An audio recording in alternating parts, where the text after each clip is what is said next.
Bonjour à tous, aujourd'hui nous allons voir les macros sur Excel. Donc je le rappelle, cette formation a pour but de vous faire découvrir Excel, donc à l'aide d'exemples simples et concrets. Cette formation s'accompagne également de fiches de cours PDF que nous vous invitons à suivre pour mieux comprendre. Donc nous allons voir dans cette vidéo comment activer, créer, manipuler les macros sur Excel afin d'automatiser ces tâches. Alors qu'est-ce qu'une macro déjà? Je le rappelle, donc c'est en fait un élément sur Excel qui permet en fait d'écrire un code pour par la suite automatiser des tâches en les exécutant. Donc les macros sont écrites en Visual Basic, donc c'est un langage de programmation, VBA, donc Visual Basic Application, qui est utilisé principalement sur Excel. Donc on va tout de suite commencer. Donc pour avoir accès à ces macros, vous pouvez le voir dans les onglets, il y a l'onglet développeur qui lui va permettre d'accéder du coup aux macros, à Visual Basic, tout ça. Donc si vous n'avez pas cet onglet, c'est très fort probable si vous venez d'ouvrir Excel. Donc pour cela, il faut aller simplement dans Fichier, dans Options. Et là, vous avez personnaliser le ruban. Et là, dans personnaliser le ruban, vous pouvez voir qu'il y a tous les onglets en onglets principaux cochés. Et du coup, il faut simplement pour vous activer l'onglet développeur et appuyer sur OK. Et voilà, vous aurez tout de suite l'onglet développeur qui sera mis et vous pourrez directement accéder du coup à Visual Basic et aux macros. Donc une fois l'onglet développeur activé, vous aurez accès du coup à Visual Basic qui sera l'endroit où vous pourrez écrire votre code. Donc ici vous pouvez voir Visual Basic, donc on va tout de suite pouvoir cliquer dessus.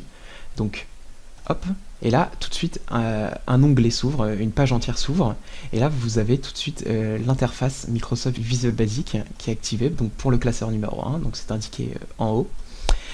Et là, en fait, pour écrire votre premier code, c'est très simple. Il faut simplement cliquer sur feuille 1. Donc là, c'est votre feuille qui est active et c'est là où vous voudrez écrire. Donc on double-clique dessus, là, une feuille s'ouvre, donc classeur 1, feuille 1. Et c'est dans cet onglet que vous pourrez écrire votre premier code. Donc ce qu'il faut savoir pour écrire un script et l'exécuter, c'est qu'il faut forcément écrire une fonction en la nommant pour pouvoir l'utiliser par la suite. Donc ici sur Visual Basic, pour écrire une fonction, il faut simplement écrire sub, puis le nom du script, enfin de la fonction. C'est-à-dire ici, par exemple, je vais le nommer premier script, voilà. Et quand on appuie sur Entrée, on voit apparaître endsub. Donc à chaque fois qu'on déclare quelque chose, par exemple une fonction, une boucle ou quoi que ce soit, il faudra forcément la fermer. Donc là on voit qu'on ouvre la fonction et on la ferme juste après. Donc ici vous pourrez écrire du coup maintenant votre premier script. Donc globalement les scripts que vous écrirez sur Excel seront des scripts qui permettront en fait d'écrire sur votre feuille de calcul. Donc par exemple écrire dans une des cellules, quelle qu'elle soit, d'écrire un numéro, puis dans une autre cellule un autre numéro. Donc ce qu'on va voir là maintenant, c'est comment écrire dans une cellule. Donc c'est très simple, la dénomination cellule, pour dire qu'on va écrire dans une cellule, pour dire qu'on va sélectionner une cellule, c'est tout simplement en Visual Basic Cells. Donc là je mets Cells et là on voit tout de suite, donc Cells puis une parenthèse ouverte, on voit tout de suite que le logiciel me propose un visuel de à quoi doit ressembler cette fonction.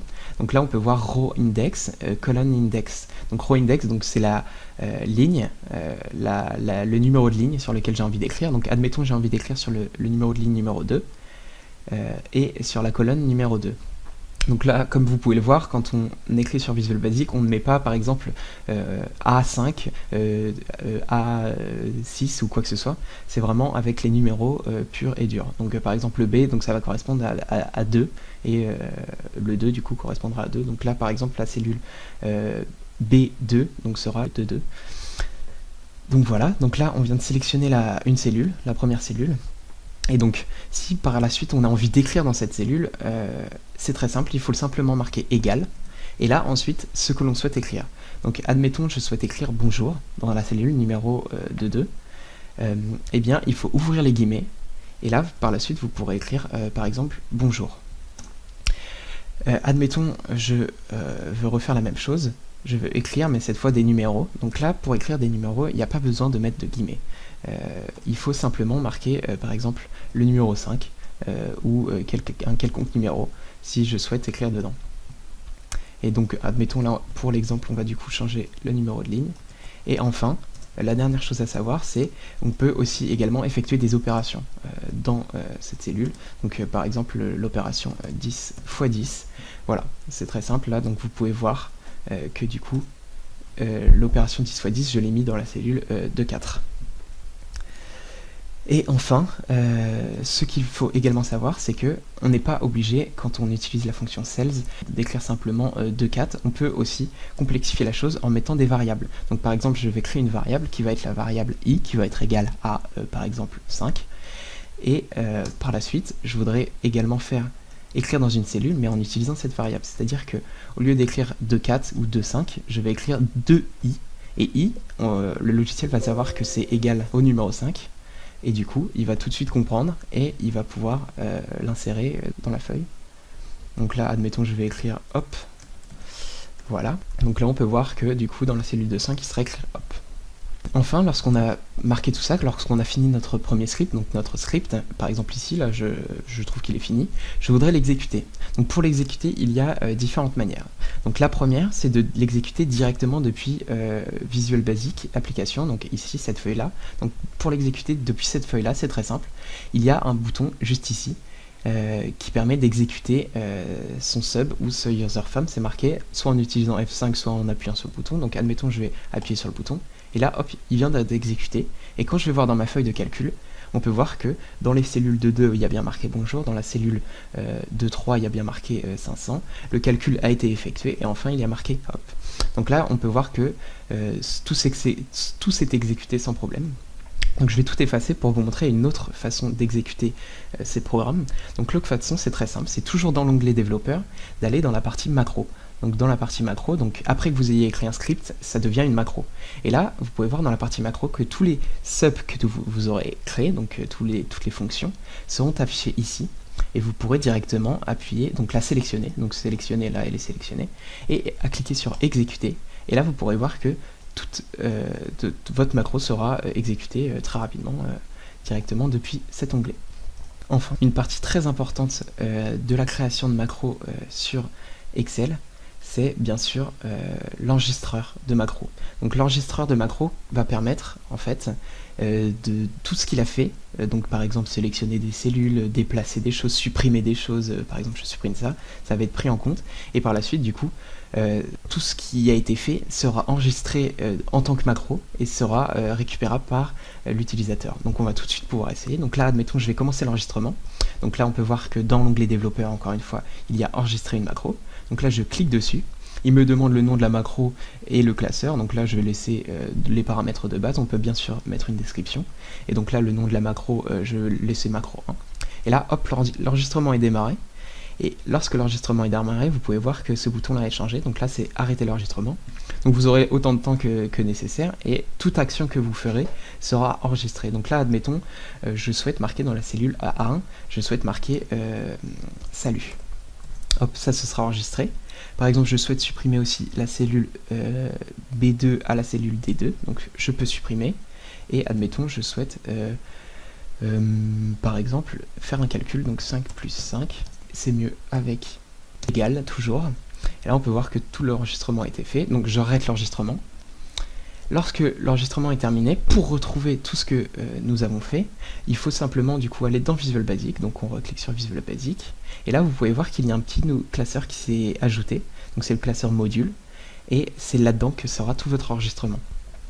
Donc là vous pourrez voir range A1.select, donc j'ai sélectionné la range A1, dans la cellule active, j'ai écrit salut. Par la suite, j'ai refait la même chose. J'ai nettoyé du contenu. J'ai refait un calcul. J'ai refait un calcul. Donc voilà. Donc ça permettra pour les utilisateurs de trouver des nouvelles fonctions qu'ils ne savent pas. Mais bien sûr, là, je vous montre que les bases du logiciel. Donc dites-vous qu'en fait, avec Excel, il est possible d'absolument tout faire. Et lorsque vous êtes sur une interrogation, il faut simplement pour vous aller voir sur internet, voir s'il n'y a pas des solutions, et il y en aura forcément toujours. Dites-vous que si vous êtes posé une question, quelqu'un se l'est déjà posé avant, et il faut simplement aller vérifier pour trouver ça. Et enfin, la dernière partie sera sur comment faire une tâche répétitive. La macro permet de l'automatisation, mais aussi la répétition de tâches qui peuvent être très longues, très embêtantes pour l'utilisateur. Donc là, je suis revenu sur la feuille numéro 1 où j'ai écrit mon premier script. Donc là, je vais modifier ce script. Et admettons, je souhaite faire une tâche répétitive, qui est d'écrire bonjour dans 10 cellules. 10 cellules, admettons, de la cellule 2 à 3, 4, 5. Donc je ne vais pas toutes les marquer parce que ça va être long. Il y a énormément de cellules à écrire, 10, 100 000, et je souhaite du coup marquer tout ça. Et donc les macros, Visual Basic permet de répéter des tâches grâce aux boucles. Donc les boucles, il en existe plusieurs, donc là je vais vous parler des deux principales, donc la boucle for et la boucle while. Donc la boucle for est très simple, elle permet en fait de dire pour un nombre, par exemple pour de 1 à 5, tu vas faire telle tâche. Donc là je vais vous montrer la syntaxe. Donc c'est très simple, c'est for, on va créer une variable i égale 1 to 5. Donc là pour i égale à 1 jusqu'à 5. Et là on peut répéter du coup une tâche. Donc par exemple, je vais prendre ça, je fais faire ça, et hop, je remplace le numéro 2 ici par la valeur i. Donc elle va permettre de parcourir, i va prendre toutes les valeurs, et du coup il va répéter cette action plusieurs fois, donc 5 fois.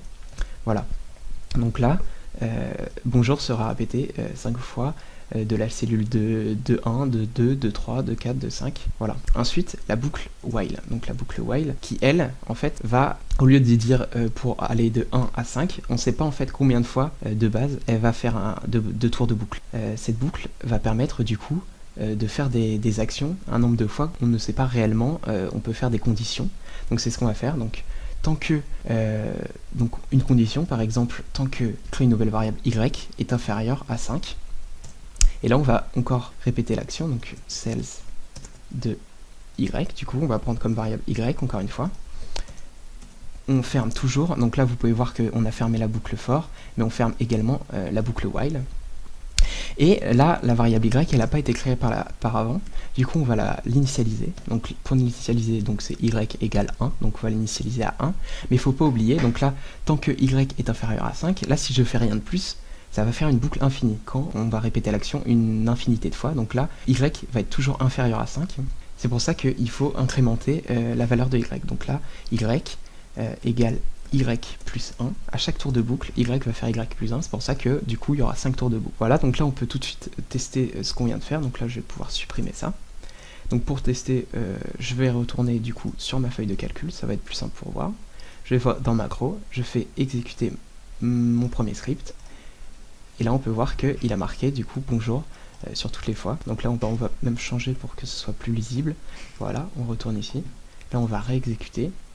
Hop, et voilà, on peut voir qu'il a marqué bonjour 5 fois. Donc il a marqué 5 fois pour le premier et seulement 4 fois pour l'autre, puisque on a dit inférieur à 5 et pas inférieur ou égal à 5, tout simplement. Voilà, c'est à peu près tout pour ça. J'espère que vous avez bien compris. N'hésitez pas à poser vos questions en commentaire. Je me ferai un plaisir d'y répondre. N'hésitez pas à aller voir la description où vous pourrez accéder bien sûr à la fiche, mais aussi à avoir les détails de la formation. Dans les prochaines vidéos de cette formation, nous étudierons la création de tableaux de bord. Donc vous pouvez en voir un exemple ici, donc avec une base de données et bien sûr les calculs effectués, mais également la création de formulaires de saisie, donc formulaire de gestion. Donc vous pouvez en avoir un exemple ici, donc avec un formulaire d'ajout, mais aussi une gestion des stocks avec bien sûr une petite base de données affichée ici. Et voilà, à bientôt.